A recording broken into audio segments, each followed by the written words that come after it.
Okay, this video is I'm nominating my mother to become a saint, and I just want to give you a little bit of some of the background video.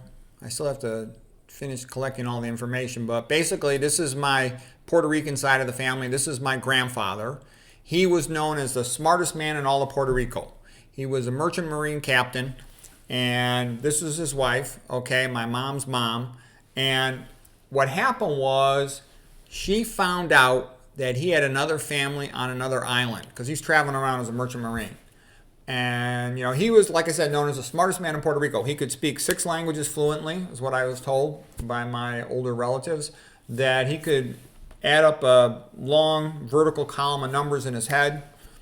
The genius of the island was his nickname, per my older relatives, okay?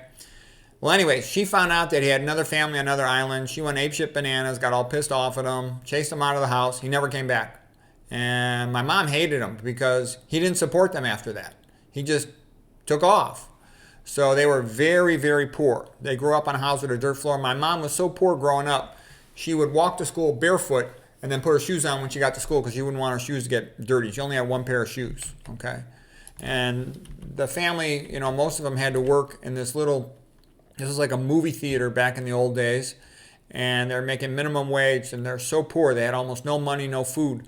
They had to live in a barn. One of their relatives had a small family farm, and they didn't have room in the house, but they lived in a barn. So my mother grew up in a barn, walking barefoot to school, okay? That's the reality of it.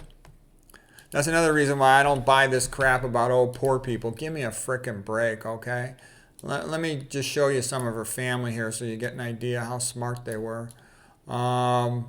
This is her sister, is like a PhD in nutrition. He is an anesthesiologist. He was an accountant. She graduated first in her medical school class. The oldest boy went into the army so he could get a paycheck at a young age, and he sent it back to the family so the rest of them wouldn't starve to death. My mother got a master's degree from the University of Chicago. There's a grandma in the background. There's my dad. They didn't know anything about smoking. They were smoking. They didn't know any better back in those days. Both of my parents smoked. I remember when we were kids and we started learning about how bad cigarettes are. We would smush their cigarettes. We didn't want them to smoke. And then they both quit, but not until like the 1970s.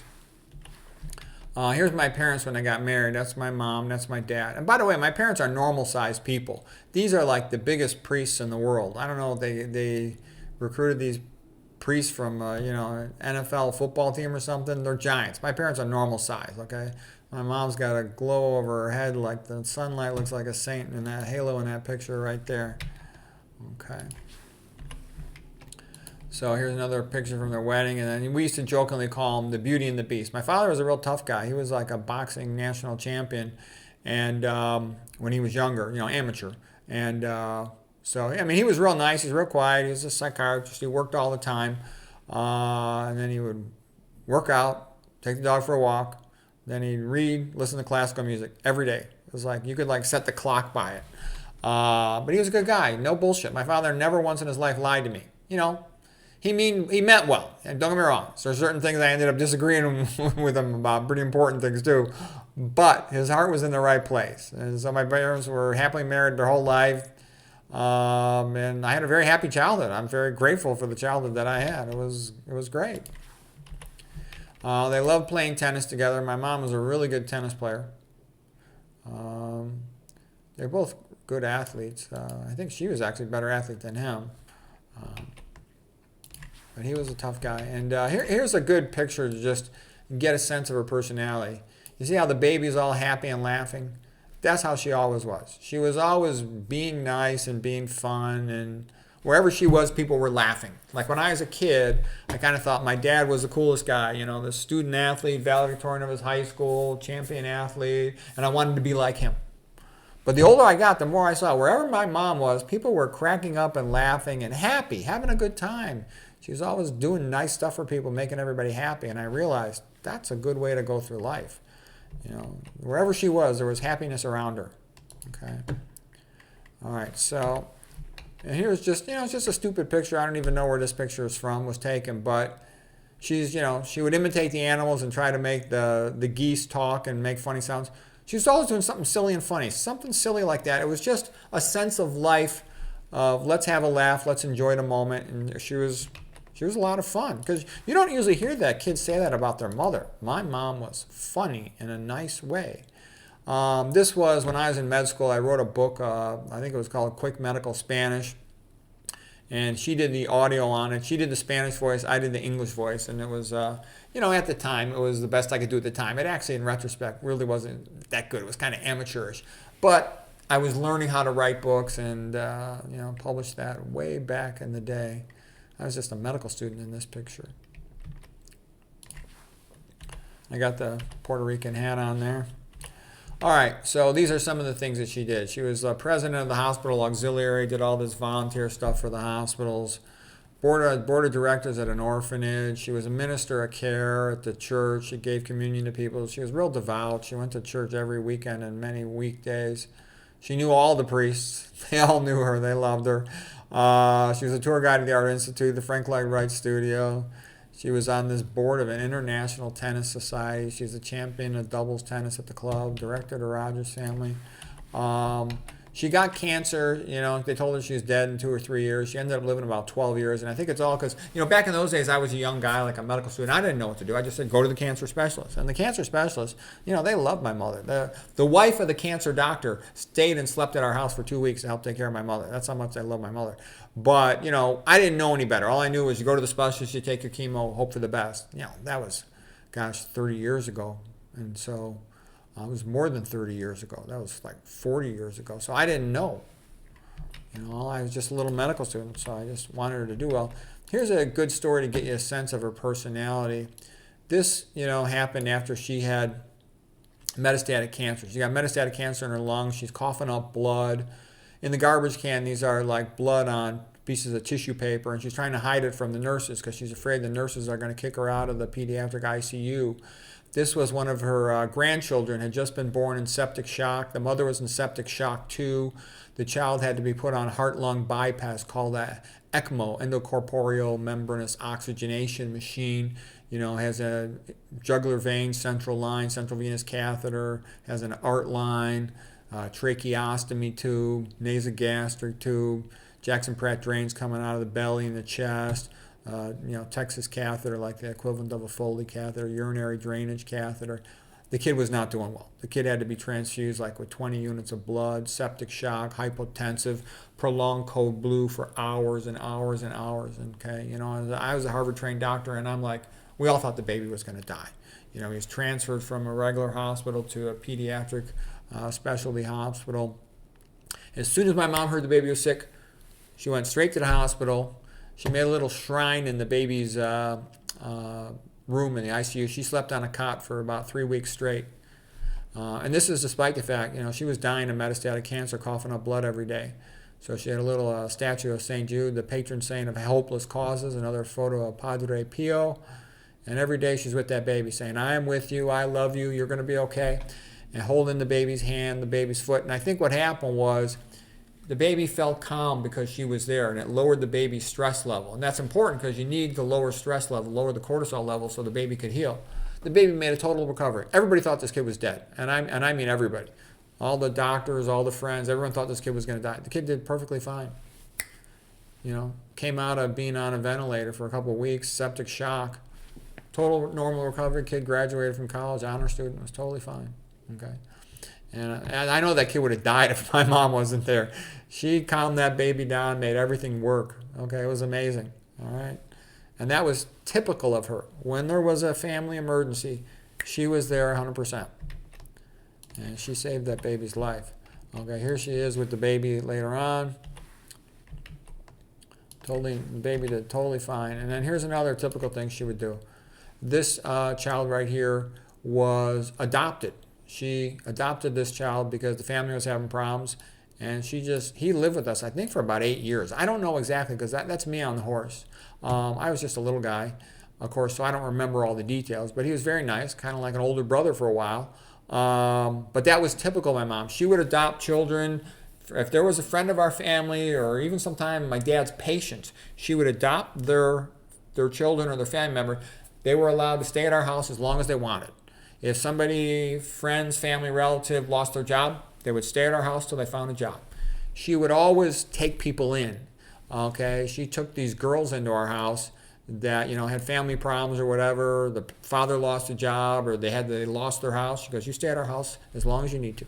So we were pretty used to people living at our house, adopted by my mom, as long as they needed to. And these kids, they loved my mother. They would kiss my mother's shoes. They would kiss my mother's bare toe. They loved my mother so much. Okay, now I'm going to go in a little more detail about some of those things. The pictures just give you a sense of the background, but why I think she deserves to be a saint. She was a Roman Catholic from Puerto Rico. She got her master's degree, U of C, with a degree in sociology, ministered of care, gave communion, donated a lot of money to the church. My dad was wealthy. He became wealthy. He grew up really poor, too. He grew up on a dirt floor in Ireland, as poor as it gets, but he, was the only reason he got a scholarship because he was such a good student. Valedictorian of his high school, that got him a scholarship to college. My mom, board of directors of an orphanage, adopted lots of kids on and off all the time. And our house was like a boarding house. Any friend or family or patient of my father, where the family needed a place to live for a little while, they'd stay at our house. Okay. She was a devout Catholic, going to church all the time. She was always doing nice things for people. Like one of our female relatives was an alcoholic. My father was a psychiatrist. He also ran an alcohol detox unit. So my mom would detox people in our house. Friends or family would be detoxed for free, living at our house, and my mom would take care of them, and she'd just call my dad on the phone when she needed advice on what to do. And like I said, too, patients, they would, lose their job, lose their house. My mom said, you live with us until you find a place to live. Okay, that was how it was. When I was a kid, I wasn't even allowed to answer the door of my own house because it would be patients coming to the house. And back in those days, they were like friends with a lot of the patients. Okay, she had this giant collection of statues of all the saints. She knew all the saints, had all their statues, knew all their stories, would tell us their stories. She was very brave. My mom, whatever was the right thing to do, she would do it. She didn't care who she was arguing with, how big shot or famous they were. She'd always stand up for whatever was right. That was a very memorable thing about her. Here's a typical story. She was a real good tennis player. There was some girl from the wrong side of the tracks, kind of poor. And my mom was a member at a couple different tennis clubs. And this girl wanted to join at kind of the rich club. And the rich ladies are like, no, this girl should not be at our tennis club. She doesn't really belong here. My mom chose her to be her partner. She was a teenager by that time. And they won the doubles championship. That would be like a typical thing she'd do. She'd be like, screw you bitches. This girl's playing with me, and they win the tennis championship, the doubles championship. That'd be a typical thing. And my mom loved that girl. That girl loved my mother. That girl would kiss my mom's foot. She loved my mother so much. My mom wanted me to marry her. She goes, she's a nice girl. She'd be a good wife for you. And I'm like, I was an idiot. I was going out with some other girl. I didn't take her seriously. Maybe I should have. She was tour guide at Art Institute, tour guide at the Architectural Studio, Frank Lloyd Wright. She ran the family big time. And then holidays at our family were a big event because my dad made plenty of money. My mom didn't have to work in an outside job. Once she had the first kid, she stayed home.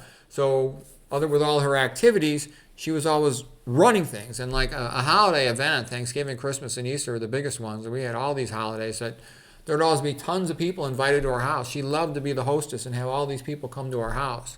And there was a lot of them, besides family and relatives, all these friends and work colleagues. All these people would show up at our house.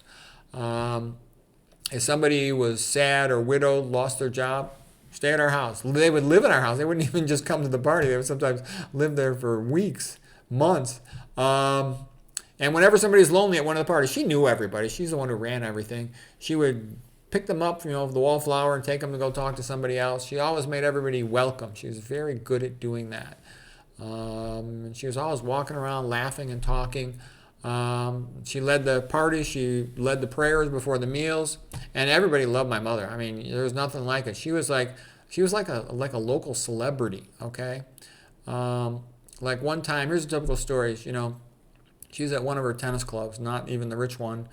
And, I was a wrestler when I was a young guy, tough guy. I wanted to be like my dad, student athlete, tough guy.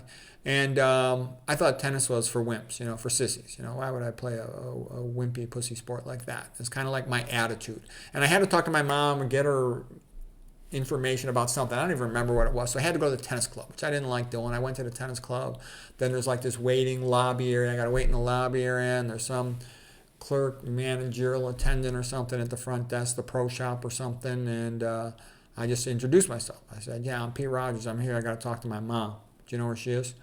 And it's like all these people, it's like when E.F. Hutton speaks, people listen. As soon as they heard that I said that I was her son, all these people turned around and looked at me, and like 5 people walked up to me and says, you're her son? We love your mother. We love your mother. Your mother is a saint. They're in love with my mom. That's how people would react. They would find out that I was her son all of a sudden. It is like they would want to introduce me, tell me their name, and tell me how much they love my mother. That was a typical thing. Let's see. Like I told you, and not only did she save the life of that kid that was born in septic shock, she had another grandchild born a preemie, pretty serious preemie. Had to be in the ICU, had to have an apnea monitor. When it finally went home, she just moved into the house. Moved into the hospital first, moved into the house, took care of the baby. Okay, and that baby also did great. Normal recovery, graduated from college, honor student, all that kind of stuff. So anyways, her whole life, all she did was, help people. She was the best. I mean, there's nobody like her. And I can tell you, it's not just my opinion. The other family members too say she's the best person we ever met in our life. She was an incredible person. So anyways, I'm nominating her for sainthood. We'll see what happens with that.